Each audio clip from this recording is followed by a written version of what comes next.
요즘 제가 그 말씀을 좀 준비하면서 계속 이런 생각이 좀 들어요. 이번 주 말씀은 너무 중요하다라는 생각을 하는데, 그리고 그 다음 주도 준비하면 이번 주로 더 중요한데 이런 생각을 했는데, 이번 주도 말씀을 준비하면서 이번 주는 더 중요한데 그래서 계속 그런 생각이 계속 마음속에 좀 들었어요. 그래서 물론 오늘 15장 본문은 제가 아마 여러 번 설교했던 본문인데, 정말 이 본문이 중요하구나라는 생각을 정말 많이 하게 됐어요. 그래서 정말 이 말씀을 깊이 있게 좀 여러분들과 좀 나누고 싶은 마음이 좀 들었습니다. 사실 오늘 그 말씀은 예수님이 본문을 통해서 하나님과 예수님, 그리고 예수님과 성도들의 관계를 포도나무 가지와 라는 어떤 그림 언어로 좀 표현을 좀 하고 있어요. 그러니까 이 관계를 그래서 그림 언어로 이렇게 표현을 했기 때문에 우리도 그림으로 이 상황을 한번 우리 마음에 그려보면서 이 말씀을 이해하면 훨씬 더 좀 이해가 쉬워질 거라고 생각을 해요. 그래서 여러분도 한번 포도나무와 가지 농부의 어떤 이 그림을 한번 마음속에 상상하고 그려보면서 한번 이 말씀을 좀 듣고 했으면 좋겠다라는 좀 마음을 좀 갖게 됩니다. 한번 그렇게 한번 해보십시오. 15장 1절 말씀 이렇게 좀 표현하고 있잖아요. 나는 참포도나무고 내 아버지는 농부시다라고 표현하고 있어요. 포도나무가 있는데 하나님 농부시래요. 그 다음에 15장 5절에서는 이렇게 표현하고 있습니다. 나는 포도나무고 나는 너희는 가지다라고 표현하고 있는데, 사람이 내 안에 머물러 있고 내가 그 안에 머물러 있으면 그는 많은 열매를 맺는다라고 얘기를 하고 있어요. 가지가 포도나무 나무에 잘 머물러 있으면 당연히 많은 열매, 좋은 열매를 맺게 돼 있어요. 정말 아주 건강한 열매를 좀 맺게 돼 있죠. 당연한 겁니다. 이 비유를 통해서 설명하고 있는 것처럼 이 가진 성도들은 나무인 예수님으로부터 그 영양분을 공급받아서 이 풍성한 삶을 만들어가게 돼 있어요. 그리고 그 예수님과 성도들의 관계를 하나님이 농부로서 관리해 나가시는 겁니다. 이것이 이 그림 언어가 설명해 주는 그림의 그 의미이죠. 좀 이해가 조금 되지 않습니까? 근데 사실 그 다음 이야기 읽어 내려가다 보면 다음 이야기는 좀 우리에게 좀 다소 충격적인 이야기예요. 그리고 사실 이 이야기를 통해서 우리는 하나님이 사랑하는 사랑의 방식을 또 알아갈 수 있는 말씀이기도 한 겁니다. 2절과 6절의 말씀인데 이렇게 표현하고 있잖아요. 2절의 말씀입니다. 내게 붙어 있으면서도 열매를 맺지 못하는 가지는 아버지께서 다 잘라버리시고, 열매를 맺는 가지는 더 많은 열매를 맺게 하시려고 손질하신다라고 표현하고 있어요. 하나님이 잘라버리고, 그리고 하나님은 손질하신대요. 그 다음에 이 15장 6절의 말씀인데요. 사람이 내 안에 머물러 있지 아니하면 그는 쓸모없는 가지처럼 버림을 받아서 말라버린다. 사람들이 그것을 모아다가 불에 던져서 태워버린다라고 표현하고 있어요. 여러분, 이것이 예수님의 이야기인데요. 열매를 맺지 못하는 가지는 잘라내서 불에 던져 넣습니다. 그리고 열매를 맺는 가지는 더 많은 열매를 맺게끔 하시는 거예요. 농부가 하는 역할은요, 모든 열매를 다 지키는 것이 아니고 쓸모없는 것을 잘라내서 건강한 가지를 더 풍성하게 만들어가는 것이 농부의 역할인 겁니다. 이것이 예수님의 말씀이에요. 나무를 한번 키워 보시거나 화초를 잘 키우신 분들은 아마 이 말씀이 잘 이해가 될 거예요. 저도 어릴 때 그 할머니 집에 이 포도나무가 있었는데 한 번은 포도가 굉장히 많이 달린 거예요. 정말 이 포도가 굉장히 많이 달렸으니까 많은 포도를 먹을 수 있겠구나라고 생각을 했죠. 근데 시간이 지나가면서 이 많은 포도가 다 열매로 잘 맺혀지지 않는 겁니다. 영양 공급이 잘 되지 않으니까 포도 열매가 다 망가지는 거예요. 그래서 농부는 어떻게 합니까? 가지치기를 하잖아요. 열매를 따줘야 돼요. 그래야지 다른 열매가 아주 건강하게 열매를 맺을 수가 있게 되는 겁니다. 농부로서 하나님의 역할이 이렇다라는 겁니다. 어떻습니까? 하나님의 농부로서 이 역할이 여러분 좀 이해가 좀 되십니까? 하나님이 사랑하신다라고 하면 보통 사람들은 사랑이라고 하면 이 모든 것을 다 지켜야 된다라고 생각을 하고 있어요. 그런데 하나님의 사랑의 방식은 다릅니다. 하나님은 모두를 지키지 않아요. 보통 우리는 교회 안에 많은 사람들이 모여 있으면 모든 사람들을 하나님이 다 구원하실 거야라고 막연하게 좀 생각을 하죠. 그래서 어떻게 해든지 간에 교회 안에 많은 사람들을 불러 모으면 되겠지라고 생각을 해요. 그들이 성도로서 어떤 삶을 살든 관심을 갖지 않고 그냥 교회 안에 많이 모이기만 하면 하나님이 다 구원하실 거라고 생각을 해요. 그런데 하나님이 성도들을 대하는 방식이 달라요. 건강하지 않으면 하나님은 잘라버려요. 건강하지 못한 교회는 하나님이 잘라버리시는 겁니다. 이것이 하나님의 방식이에요. 이러한 하나님의 방식은 사실은 성경의 역사 속에서 계속 반복되어 왔던 하나의 패턴이었습니다. 가나안 전쟁이 그랬습니다. 하나님은 하나님의 백성들을 지키시기 위해서 가나안의 모든 사람들을 다 진멸시켰어요. 정말 무서운 전쟁이었습니다. 하나님은 그런 전쟁을 하시는 분입니다. 이스라엘도 마찬가지였어요. 이스라엘 백성들이 하나님의 말씀에서 떠났을 때 하나님은 이스라엘이 세운 성전을 이방인들을 통해서 파괴시켜 버렸습니다. 오랫동안 함께 했었던 이스라엘 백성인데 오랫동안 성전을 통해서 하나님 말씀을 던져주셨는데도 불구하고 하나님은 그들이 하나님을 떠났을 때 그냥 그것을 파괴시켜 버렸어요. 이것이 하나님의 사랑의 방식이었습니다. 하나님이 세운 우선순위는 많은 사람들이 아닙니다. 하나님이 세우고자 한 우선순위는 말씀이고 하나님의 정의였고 진리였어요. 그런 것들이 세워지지 않은 상태 속에서 많은 사람들이 모이는 것을 하나님이 원하지 않아요. 하나님이 세상을 살아가는 방식은 먼저 진리의 말씀을 세우고 그 가운데 있는 하나님의 정의를 세우고 진리를 세워가는 그것입니다. 그리고 그 진리 가운데 하나님의 백성들을 세워가는 것이 하나님의 사랑의 방식이라는 거예요. 진리에서 말씀에 떠난 사람들은 하나님이 잘라냅니다. 이유는 간단해. 본문에서 말하고 있는 것처럼 진리의 말씀에 머물려고 하는 사람들을 지켜내기 위해서 잘라내는 겁니다. 하나님의 말씀에 머물려고 하는 사람들을 그들의 삶을 더 풍성하게 만들기 위해서 잘라내는 거예요. 하나님의 말씀을 통해 실현되는 세상에서 하나님이 가져다주는 참된 풍요를 사람들이 경험하고 살게 하기 위해서 더 풍성한 삶을 살기 위해서 하나님은 농부로서 가지들을 잘라내는 겁니다. 이것이 하나님이 사랑하는 사랑의 방식이에요. 저는 우리가 이 하나님의 방식대로 살아야 된다고 생각하고 있어요. 어떻게 사람들을 많이 모을까 고민하기에 앞서 먼저 교회가 진리의 말씀을 어떻게 찾아갈까를 먼저 고민할 줄 알아야 돼요.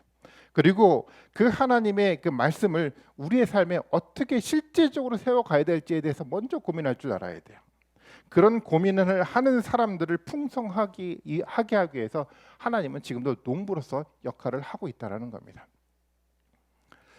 오늘날 교회 관심은 실질적으로 얼마나 많은 사람들을 모을까, 또 얼마나 많은 헌금을 모을까 하는 것에 두고 있죠. 물론 표면적으로는 말씀, 사랑, 기도, 헌신을 얘기를 하지만 실제로 내면적으로는 성도의 숫자와 헌금의 액수에 관심을 갖고 말씀을 전해요. 우리가 너무도 잘 알고 있지 않습니까? 중세시대 카톨릭 교회는 돈을 많이 모으기 위해서 교회의 권위로 그 면지배와 같은 이상한 교리를 만들어서 사람들에게 전했죠. 오늘날 교회도 돈을 많이 모으기 위해서 목사의 권위로 말씀을 왜곡해 기복신앙의 형태를 만들어 가기도 했어요. 하나님은요, 예수 그리스도 안에 머물지 않는 사람, 그리고 그런 교회를 잘라내요. 그리고 그들로부터 예수님의 말씀 안에서 진리를 찾고자 하는 성도들을 지키기를 원하신다라는 겁니다. 이것이 하나님의 방식이었어요. 저는 이 방식을 우리가 알기를 원해요. 그리고 이 방식의 근거에서 하나님과 예수 그리스도와 관계를 맺어가는 우리가 정말 되기를 바라고 있습니다. 그리고 본문에서 예수님은 자신을 참 포도나무라고 설명을 했어요. 그냥 포도나무가 아니라 나는 참 포도나무다라고 설명을 하고 있습니다. 예수님의 의도를 알아야 돼요. 유대 전통에서 원래 포도나무에 대한 비유는 이스라엘에 대한 비유였어요. 이 시편의 말씀에 보면 이런 이야기가 기록이 되어 있는데 시편 80편 8절과 9절의 말씀인데 이렇게 표현하고 있어요. 주님께서는 이집트에서 포도나무 한 그루를 뽑아 오셔서 그 문나라를 몰아내시고 그것을 심으셨습니다. 땅을 가꾸시고 그 나무에 뿌리를 내리시게 하시더니 그 나무가 온 땅에 채워졌습니다. 이집트에서 포도나무 한 그루를 뽑아 오셔서 문나라들을 다 몰아내시고 그것을 심으시고 그 나무를 풍성하게 만드셨습니다. 이것이 하나님이 이스라엘에 대한 비유의 말씀이었어요. 이스라엘이 포도나무였어요. 이스라엘이라는 이집트에서 이스라엘이라는 포도나무 한 그루를 뽑아서 새로운 땅에 심어서 풍성하게 만들려고 하나님이 역사를 만들어 갔어요. 이게 하나님의 계획이었는데, 근데 이사야 말씀에 보면 다른 이야기가 기록이 되어 있어요. 이사야 5장 2절이 있는데요. 이렇게 이야기하고 있습니다. 땅을 일구고 돌을 골라내고 아주 좋은 포도나무를 심었는데 그 한가운데 망대를 세우고 거기에 포도주 짜는 곳도 파놓고 좋은 포도가 맺기를 기다렸는데 열린 것이라고는 들포도뿐이었다네라고 이야기를 하고 있습니다. 이스라엘을 통해서 참 포도나무를 심어서 정말 건강한 열매를 맺기를 하나님 원하셨는데 그들이 이 들포도로 열매를 맺어갔다라는 거예요. 이스라엘이 가짜 나무가 돼 버린 거였었습니다. 그들은 하나님의 말씀에서 떠나갔고요. 하나님 말씀에 대한 두려움이 그들 마음속에 사라져 갔어요. 말씀 속에서 진리를 찾고자 하는 노력을 하지 않고 그냥 세상에서 진리를 찾고자 하는 노력으로 그들이 변해갔어요. 그들의 포도나무가 가짜가 되었어요. 왜 이렇게 이스라엘이 가짜 포도나무가 되었습니까? 세상을 본받고 세상의 가치를 공동체 안으로 가지고 들어오려 했던 그 사람들을 잘라내지 않고 유지시켜 갔기 때문에 가짜 나무가 된 거였어요. 그러니까 여호수아에 보면은 그 아이성 전투에 대한 기록이 나와 있어요. 아간이 범죄를 하지 않았습니까? 아간이 잘못된 세상의 가치관을 교회 공동체 가운데 가지고 들어오려고 했을 때 하나님은 여호수아를 통해서 아간을 잘라내 버렸어요. 사도행전에서 그런 얘기가 나오잖아요. 초대 공동체가 만들어져 가는데 아나니아라는 사람이 세상의 가치관의 기준으로 자신의 재물을 숨기려고 했어요. 하나님의 공동체 속에서 하나님은 이 아나니아를 잘라냈어요. 근데 이스라엘 백성들이 참 포도나무로 세워졌는데 시간이 지나가면서 세상의 가치를 가지고 들어왔던 그 사람들을 잘라내지 않고 그들과 함께 공존하면서 이 공동체 전체가 무기력하게 변해가 버렸다라는 겁니다. 결국 이 포도나무가 죽은 나무가 됐고 가짜 나무가 되어 버린 거였어요. 교회 안에서도 이런 일이 일어나고 있지 않습니까? 말씀을 통해서 건강한 열매를 맺지 못하는데도 불구하고 헌금을 많이 내면 직분자로 세워주기도 해요. 말씀을 몰라도 세상의 기준으로 높은 지위에 있는 사람들을 교회 지도자로 세우기도 해요. 그래서 어떻게 됐습니까? 공동체가 교회 공동체가 돈으로 판단되고 세상의 지위로 평가되는 이상한 공동체가 되지 않았습니까? 가짜 포도나무가 된 것이었어요.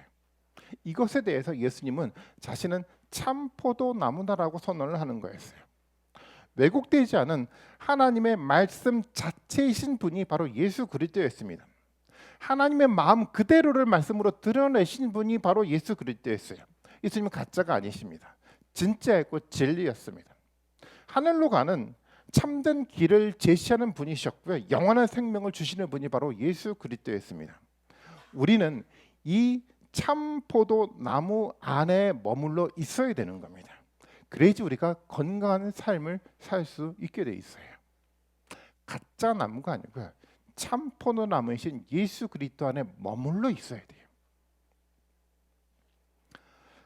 저는 사람들이 시온 속에 많이 모이기를 정말 바라고 있어요. 왜냐하면 시온 속의 성도들은 성경을 통해 진리를 찾고자 하는 가장 중요한 일을 잃지 않으려고 노력하고 있기 때문이라고 생각하고 있어요. 참 포도나무이신 예수 그리스도 안에 머물려고 하는 이 노력을 중단하지 않기 때문에 저는 이 시온 속의 공동체의 가치가 세상 가운데 드러나기를 너무도 원하고 있어요.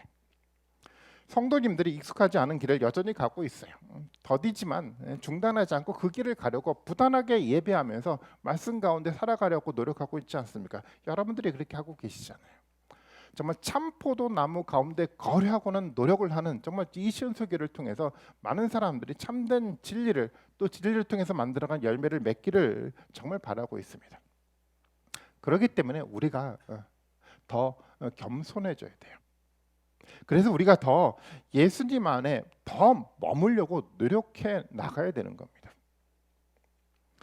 그렇기 때문에 오늘 우리는 좀 더 구체적으로 정말 예수님 안에 머무는 것이 어떤 것인지를 다시 한번 생각해 봐야 된다고 생각을 해요. 예수님 안에 머문다는 게 도대체 어떤 의미입니까? 오늘 본문의 말씀을 통해서 우리가 알 수 있는 것처럼요, 예수님 안에 머문다라는 것은 예수님의 말씀 안에 머문다는 의미잖아요. 다른 것이 아니에요. 교회 안에 사람들과 잘 어울려 있으면 내가 교회 안에 예수님 안에 머물러 있겠지라고 생각하면 착각인 거죠. 직분을 받고 있으면 내가 예수님 안에 머물러 있겠지라고 생각하면 잘못된 생각이에요. 예수님 말씀하는 것대로 근거해 본다고 한다면 예수님이 하시는 말씀 안에서 살아갈 때 그것이 예수님 안에 머무는 거예요. 예수님의 이야기예요. 마리아처럼 겸손한 태도로 예수님의 발 앞에 엎드려서 그 말씀에 귀를 기울이고, 그리고 그것을 통해서 성령이 우리 마음 가운데 새겨진 그 말씀을 붙들고 살아가는 사람이요, 이 사람이 예수님 안에 거하는 사람이에요. 예수님 말씀을 우리 마음 가운데 새겨 넣으면 성령이 어떤 역할을 우리 가운데 하십니까? 성령이 우리를 위로하고 우리를 회복시키고 우리를 변호하면서 우리를 하나님의 사람으로 성장시켜 가지 않습니까? 그 성령과 함께 더불어, 말씀과 함께 더불어 함께 살아가는 사람이야. 이 사람이 예수님 안에 거하는 사람입니다. 지난주 우리는 성령에 대한 이야기를 하지 않았습니까? 어떻습니까? 성령에 대한 성령의 인도하심을 우리 삶 속에서 여러분 경험하셨습니까? 성령과 함께 거점에 살아가는 이 삶을 여러분 이게 말씀 안에서 같이 거점에서 여러분 살아가셨습니까? 아멘. 네, 한 5분 정도만 아멘 하셨는데, 어쨌거나 그 말씀 가운데 함께 살아갈 때 그게 예수 그리스도 안에 거하시는 거예요. 그리고요, 두 번째로 예수님 안에 거한다라는 이야기는요, 하나님께 구할 수 있는 특권을 가졌다는 의미이기도 해요. 오늘 15장 7절의 말씀인데 한번 같이 한번 읽어보겠습니다. 15장 7절입니다. 같이 읽습니다. 시작.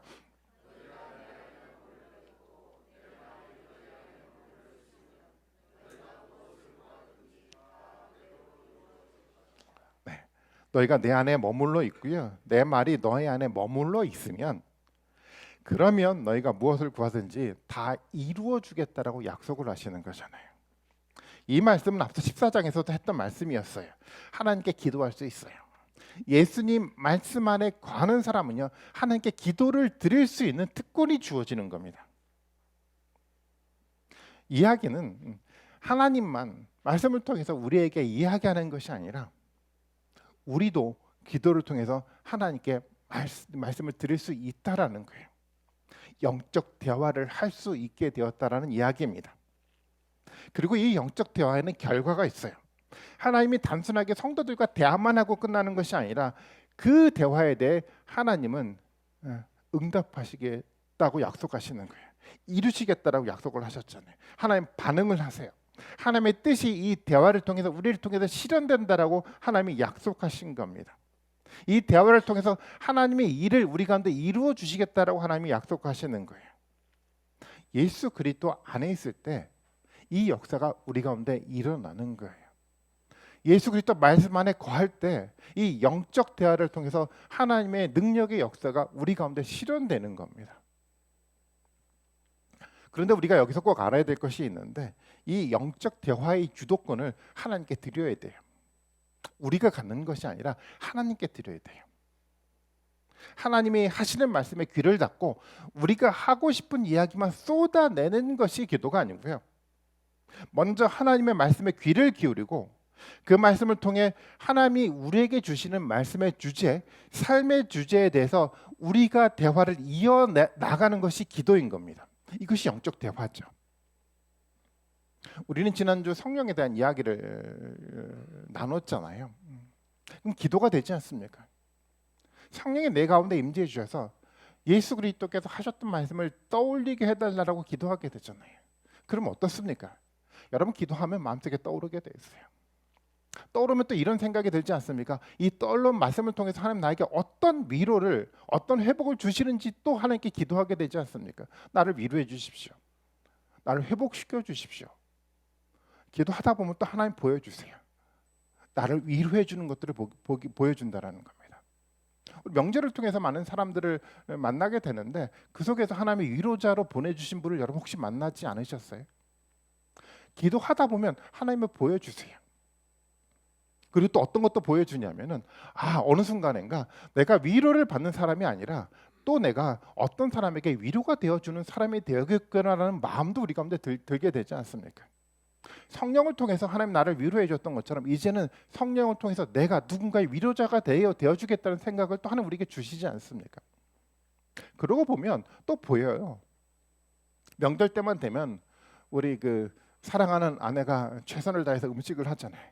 예전에는 그것이 큰 것이라고 생각하지 않았는데 어느 순간 보니까 내가 위로해야 되는 거구나.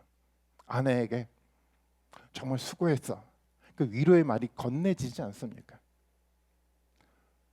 기도는 이렇게 하는 거라고 생각해요.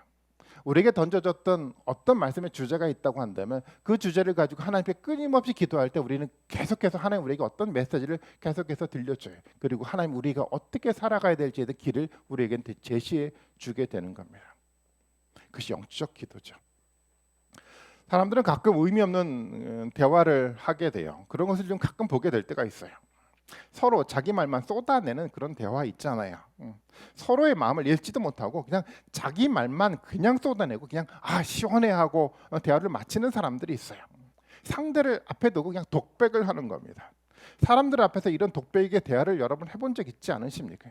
사람들이 마음 관심 없어요.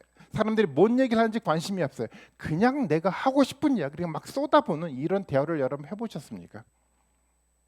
이런 대화는요 서로의 관계를 발전시키지 못해요. 이런 대화는 나를 성장시키지 못합니다.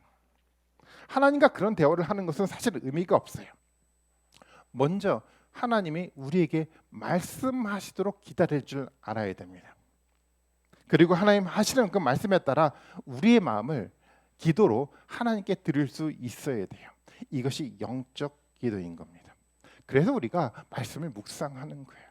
하나님과 영적 대화를 하기 위해서 묵상하는 거예요. 우리가 살아가야 되는 삶의 주제를 내가 만들어가는 것이 아니라 하나님 내게 던져주십시오라는 마음을 가지고 말씀 묵상을 하는 겁니다. 그리고 그 삶의 주제, 말씀의 주제를 가지고 하나님과 영적 대화를 해나갈 때 예수 그리스도와 함께 더불어 살아갈 수 있게 되는 겁니다. 예전에는 그렇게 생각을 했어요. 목이 쉴 정도로 소리를 지르면서 열정적으로 기도하면 이것이 영적 기도구나라고 생각을 했어요. 긴 시간 기도하면 이것이 영적 기도이구나라고 사람들은 생각을 했죠. 아니요, 그렇지 않아요. 말씀을 통해서 하나님이 우리에게 먼저 제시하는 것에 대해 우리의 마음과 결단을 하나님께 드리는 것이 영적 기도인 겁니다. 저는 우리가 이 하나님께 드리는 영적 기도를 우리가 하기를 원하고 있어요. 성령이 우리 안에서 우리를 위해서 변호자가 돼서 끊임없이 우리를 위해서 지금도 기도하고 있기 때문에 여러분 지금 우리가 이 영적 기도를 시작하셔도 돼요. 하나님 우리에게 이런 특권을 주셨어요. 예수 그리스도 말씀 안에 거하는 특권을 주셨고 그 말씀의 근거에서 하나님께 영적 기도를 드릴 수 있는 길을 우리에게 열어주셨어요. 그리고 기도를 통해서 하나님의 위대한 일을 이루어 주시겠다는 약속도 우리는 받았습니다. 저는 그래서 그런 기도 가운데 하나님의 능력을 체험하는 우리 모두가 되기를 좀 바라고 있습니다. 그 기도에 하나님이 역사하시는 거예요. 14장 14절의 말씀 같이 한번 읽어볼까요? 같이 한번 읽어봅니다. 시작.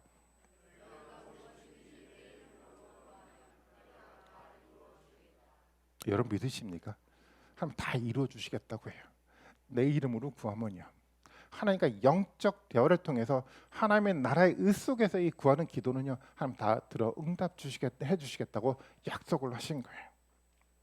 저는 하나님이 이 기도를 통해 이루시는 하나님의 능력을 우리가 함께 보기를 저는 정말 바라고 있어요. 그래서 우리의 신앙이 빈약해지지 않고 풍성해져 가기를 정말 간절히 바라고 있습니다. 하나님 우리 가운데 어떻게 겪습니까? 어떻게 지금 역사하고 있습니까? 라고 질문했을 때 언제든지 당당하게 하나님 내 가운데 이렇게 역사하셨어요. 내 가운데 하나님 일을 이렇게 보여주셨습니다. 하나님과 영적 대화를 통해서 이렇게 내 삶들을 이끌어가고 있습니다라고 아주 분명하게 선명하게 이야기할 수 있는 정말 든든한 신앙의 모습으로 우리 가운데 만들어져 갔으면 좋겠어요. 하나님 우리에게 어떤 역사를 보여줬습니까? 아무리 고민해도 보이지 않아요. 그런 빈약한 신앙생활이 아니고요. 언제든지 당당하게 예수 그리스도에 대해서 이야기할 수 있는 그런 신앙의 모습으로 우리가 세워져 가길 바라고 있습니다. 그러기 위해서 우리는 예수 그리스도 안에 머물 줄 알아야 되는 겁니다. 그리고 세 번째로 예수님 안에 머물라라는 이야기는 말씀은 지키라는 의미잖아요. 15장 10절의 말씀이 있는데요. 같이 한번 읽어보겠습니다. 시작.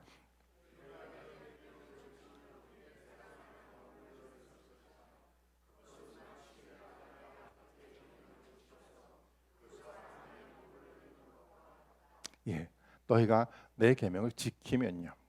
저 이것이 굉장히 중요한 포인트라고 생각을 해요. 지켜야 돼요.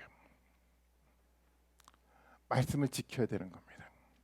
그것이 예수님 안에 머무는 거예요. 성령을 통해서 우리 가운데 끊임없이 어떤 말씀을 기억나게 만들어 가고요. 우리가 던져주는 어떤 이야기가 있다고 한다면 여러분 그 성령의 소리를 무시하지 마시고 그 성령의 소리 앞에 우리 자신을 드릴 수 있어야 돼요. 이것이 지키는 겁니다. 이것이 정말 중요해요. 때때로는 예수님의 말씀이 우리와 생각과 다를 때가 있어요. 세상의 가치관과 달라가지고 받아들이기 어려운 말씀도 있습니다. 우리가 가진 이성적 판단과 달라서 이것은 너무 더 비합리적이고 비현실적이라고 생각되는 말씀도 있어요. 하지만 성령이 우리 안에 들려주시는 말씀이라고 한다면 그 삶에 우리를 맡겨 보는 것이 그것이 말씀을 지키는 겁니다. 세상이 말하는 합리적 가치의 말씀으로 도전하는 것이 말씀을 지키는 거예요. 우리 생각에 맞는 말씀, 가능하다고 생각되는 말씀만 구별해서 지키는 것이 아니라 그렇지 않은 말씀이라고 하더라도 성령이 우리 가운데 들려준다고 한다면 그 성령의 권위 앞에 우리가 우리 삶들을 헌신하고 드리는 것이 말씀을 지키는 거예요. 그렇게 말씀을 지켜야 성령이 역사하죠. 그리고 그런 성령 역사를 통해서 합리적이라고 생각해왔던 우리의 생각이 무너지는 경험을 하게 돼요. 세상의 가치관이 바르지 않다라는 것을 깨닫기 시작을 하죠. 그렇게 세상의 가치관이 무너지고 우리가 세운 합리적 기준이 무너질 때 우리의 생각이 변화가 돼가기 시작을 해요. 이 변화가 성장의 시작인 겁니다. 그렇게 변화가며 성장해 나갈 때 예수 그리스도가 더 분명하게 우리 가운데 채워지는 경험을 하기 시작을 해요. 우리의 합리적 기준이요. 세상의 합리적 가치관이 우리 가운데 머물러 있으면 예수 그리스도가 보이지 않아요. 그것이 무너지고 그 속에서 성령의 능력이 경험되고 그것을 통해서 예수 그리스도의 말씀이 우리 가운데 더욱 깊이 있게 채워져 갈 때 우리는 변화하기 시작을 합니다. 이 성령의 능력과 역사는요, 말씀을 지킬 때 우리 가운데 이루어져 갑니다. 우리가 가지고 있는 그 생각이 아니라 성령의 소리에 우리 삶을 드릴 때, 세상에 도전할 때 이 역사가 우리 가운데 이루어져 가는 거예요. 굉장히 오랜 시간 신앙생활을 하였는데 나는 왜 성장하지 않지? 나는 왜 변화하지 않지? 내가 세운 그 성 앞에 나를 가둬두기 때문에 나는 변화하지 않는 겁니다. 나는 성장하지 않는 거예요. 끊임없이 예수 그리스도 안에 머무는 사람은요, 성장하게 돼 있어요. 더 든실한 열매를 맺게 돼 있어요. 하나님이 농부로서 그런 역할을 하지 않습니까? 더 건강한 열매를 풍성하게 맺도록 우리를 끊임없이 보호하고 지키시는 분이 농부로서의 하나님이세요. 이것이 우리 가운데 경험되어야 되지 않겠습니까? 신앙은요, 멈추지 않아요. 신앙은 우리를 변화하게 만들어가고 우리를 성장하게 만들어갑니다. 이것이 정상의 길인 겁니다. 마지막으로 예수님 안에 머문다라는 것은 예수님의 사랑 안에 머문다는 이야기잖아요. 15장 9절의 말씀인데요. 같이 한번 읽어보겠습니다. 시작.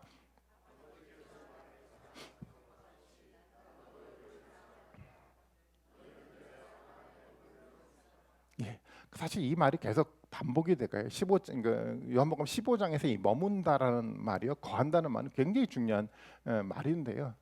내 안에 거하는 거고요, 내 말씀 안에 거하는 거고요. 그것은 곧 뭡니까? 나의 사랑 안에 거하는 거예요. 아버지께서 사랑하신 것처럼 예수님은 우리를 사랑하셨어요. 그리고 우리는 예수님이 우리를 사랑한 것처럼 서로 사랑해야 됩니다. 이것이 예수님이 하셨던 말씀인데요. 이것이 예수님 안에서 예수님의 사랑 안에 머무는 것입니다. 이것이 말씀의 핵심인 거죠. 이 사랑으로 우리라는 공동체를 만들어 가야 돼요. 공동체는요, 사랑으로 만들어 가는 겁니다. 세상이 말하는 그 사랑이 아니라 그리스도의 사랑으로 공동체를 사랑으로 만들어가는 것이 교회의 참된 핵심이고 본질의 모습인 겁니다. 우리는 이런 얘기를 가끔 해오지 않았습니까? 정말 교회에 사랑이 없어, 이런 이야기를 많이 해왔어요. 사랑이 없는 교회는요, 가짜 교회예요. 예수 그리스도 안에 머문다는 것은 사랑 안에 머무는 겁니다. 예수 그리스도가 세운 교회 안에 머문다라는 것은 예수 그리스도의 사랑이 있는 교회 안에 머무는 겁니다. 예수님이 우리에게 보여주신 사랑은요, 이 세상이 말하는 사랑과는 차원이 다른 아주 신비한 사랑인 거죠. 오른밤을 치면 뭐라고 얘기하셨습니까? 왼쪽 밤을 대라라고 하는 이 사랑이 예수님의 사랑이었어요.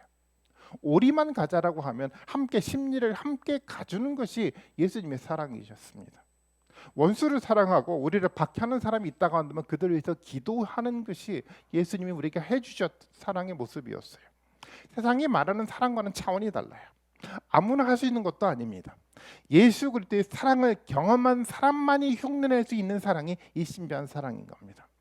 공동체는 하나님의 교회 공동체는요, 이 예수 그리스도의 신비한 사랑을 풀어내는 공동체가 하나님의 교회 공동체인 겁니다. 저는 시우소 교회가 그 신비를, 그 사랑의 신비를 실제로 이 땅 가운데 풀어내는 하나님의 교회가 되기를 바라고 있습니다. 그 교회가 예수 그리스도 안에 있는 교회인 겁니다. 사람들은, 세상에 많은 사람들은 사랑에 대한 이야기를 굉장히 많이 하고 있어요. 그 이야기는 반대로 생각해 본다고 한다면 사랑에 굶주려 있다는 이야기이기도 합니다. 그런 사람들을 회복시키는 방법은 한 가지밖에 없어요. 신비한 예수 그리스도의 사랑을 풀어서 그 공동체 가운데 사람을 함께 초청해 함께 머물게 해서 함께 나누는 것이 유일한 길인 겁니다. 사랑을 나눠야 되잖아요. 저는 그것이 시온소교의 역할이라고 생각을 합니다. 우리는요, 사랑 안에 거하고 예수 그리스도의 사랑을 공동체 안에서 풀어낼 수 있어야 돼요. 그리고 이 공동체를 사랑의 공동체로 모아놓고 함께 머물면서 함께 성장해 가야 되는 겁니다. 그런 공동체가 되기를 바라겠습니다. 마지막으로 4절 말씀을 함께 읽고 좀 맞춰보려고 하는데요. 4절 말씀을 한번 읽어보겠습니다. 시작. 내 안에 머물러 있어라. 그리하면 나도 너희 안에 머물러 있겠다.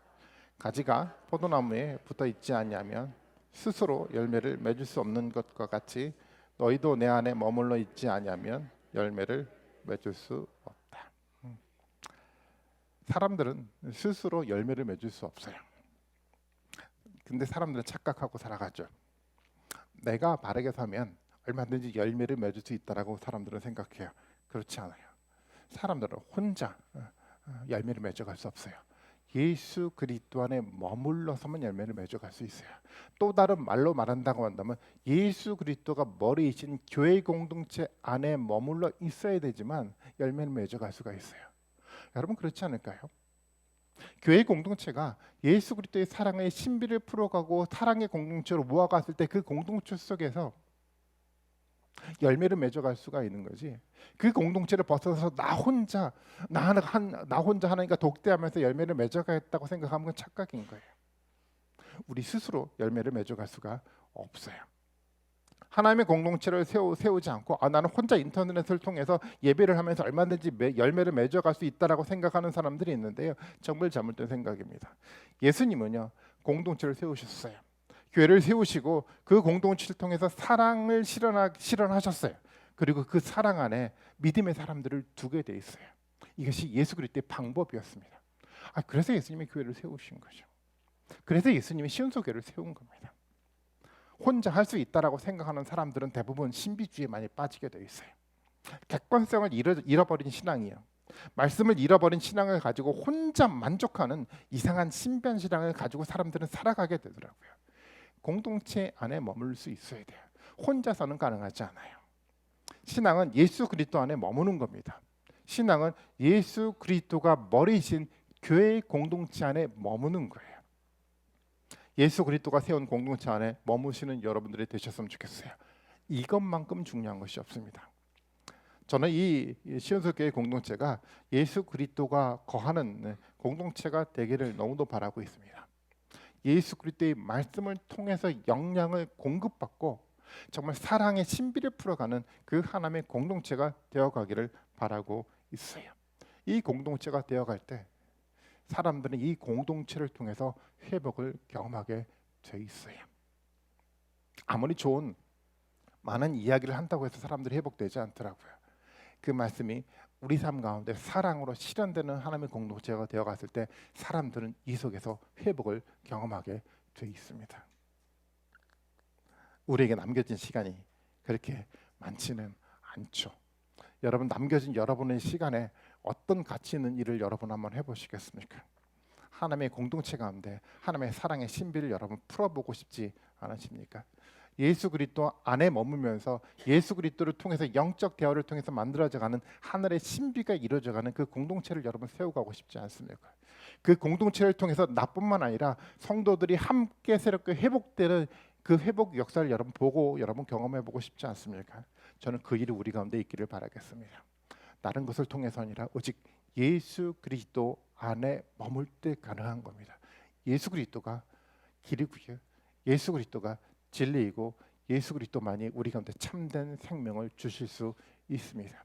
그 예수 그리스도 안에 머물면서 주어지는 참된 축복을 받아 누리시는 우리 모든 분들이 되시기를 바라겠습니다.